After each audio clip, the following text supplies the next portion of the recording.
Hi, I'm Sire from the Convergence development team, and I'm here to show you the new site design and talk about some of the faction changes and some of the questions you have given me in the last few days. To start with, we're going to look at the new site. So here you've got the front page. All your links are now on the side, no matter what page you go on. Always a sidebar now with your own avatar appearing. Your Switch account is just a drop box, and you've got your search and your skin selector here. To start with, there will only be this skin, and then we'll have to rework the seasonal skins into this appearance. We're hoping to get this skin out within the next day or two. There's just a few finishing touches we need to make, and because we know that a lot of you use mobile as well, we want to make a dedicated mobile skin that works better on mobile, because we know that our current skin has issues with mobile. A lot of things clip into each other, and this skin might as well.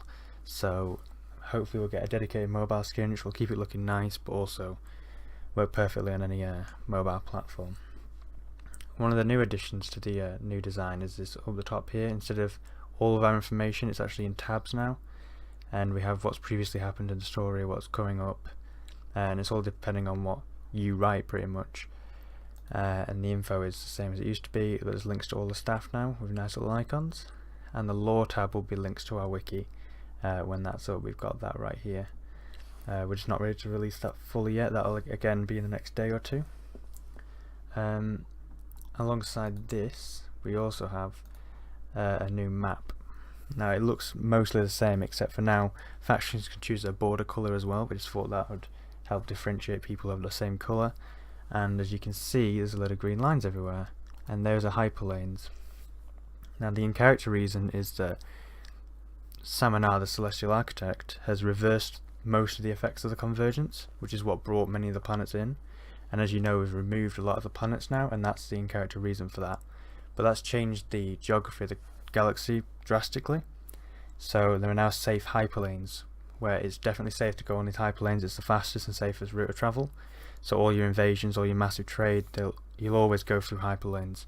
Obviously explorers can go and explore off these hyperlanes and find new planets and make new hyperlanes, and that's something that the staff will work with. People who want to make explorer characters will work with them to see how they want to. But just so you can see, there's a lot more hyperlanes in factional territories as there is outside in the unclaimed territories.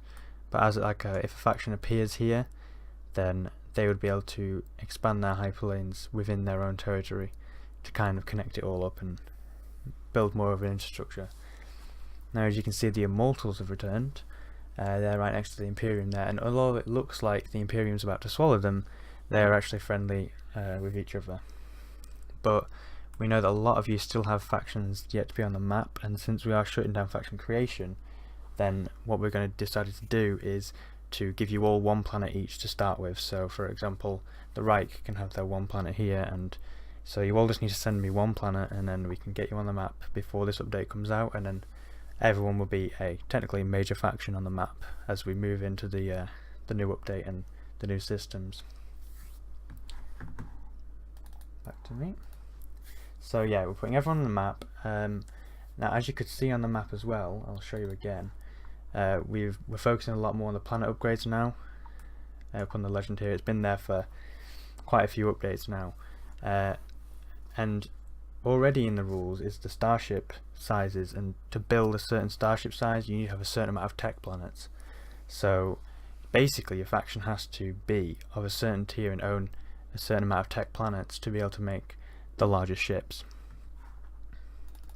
That's been in effect now for a few months at least, but we want to kind of monitor that as well as monitoring all development threads, dominions, how dominions work and everything, because the system's obviously drastically changed and we might need to change other things around it to make sure it's still fair and still fun, but our focus is still story. So we need to get a good balance of story and still making the faction system fun to use, which I hope we can do that, and we're going to stay in communication with you, because we know that was a big issue with the first dev diary, was that we announced it way too quickly and did everything way too quickly, and we know that.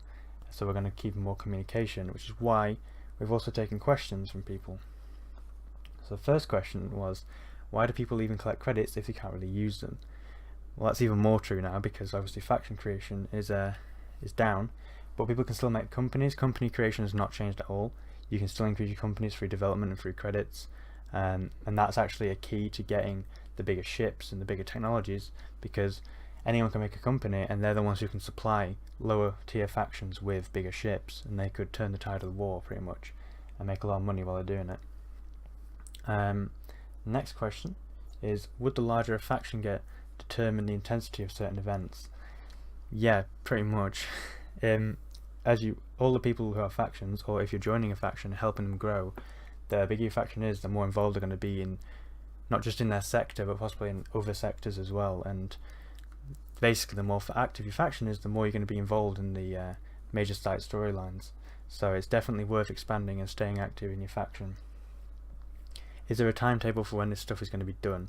Yeah, basically both the site redesign and this new map and the wiki should be up tomorrow, if not the day after, but definitely by Thursday we will have it all done and ready, and then we can kind of do some damage control for a week, fix any bugs that come out, listen to feedback, and try to do the small changes before we move on to our next big thing, which will probably be the mobile site and anything else that people want, or we have some ideas in. But we also need to get the new story kicking off, but with the Reich that should be easy. And the last question was, will my faction be okay? Yes is the easy answer. Yeah, you're all getting the free planet, you'll all be start being on the map, and the hardest point is to get your first planet.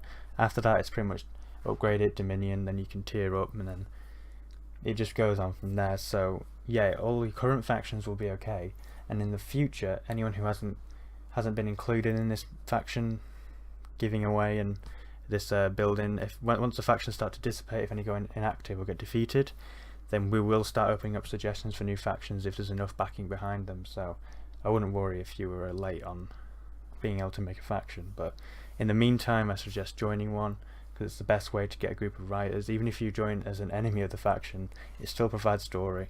And yeah, the whole point of all these updates and the whole point of the site is just to focus on story. That's it, focus on story, just have fun, and hopefully we can all get along. And we've got some good stories coming up ahead, hopefully, with the Reich and the Imperium, and obviously with the new sectors we can have sector events. Keeps everything nice and fresh, and it's not the same as the galactic events we used to have. Anyway, if you have any more questions, just give any of the staff a PM or a message, or in the help channel. We now have the factional challenge as well, so you can ask leaders of your faction if you need any help or want to get involved in any factional storylines. And yeah, thanks for watching, and I'll see you in the next Dev Diary.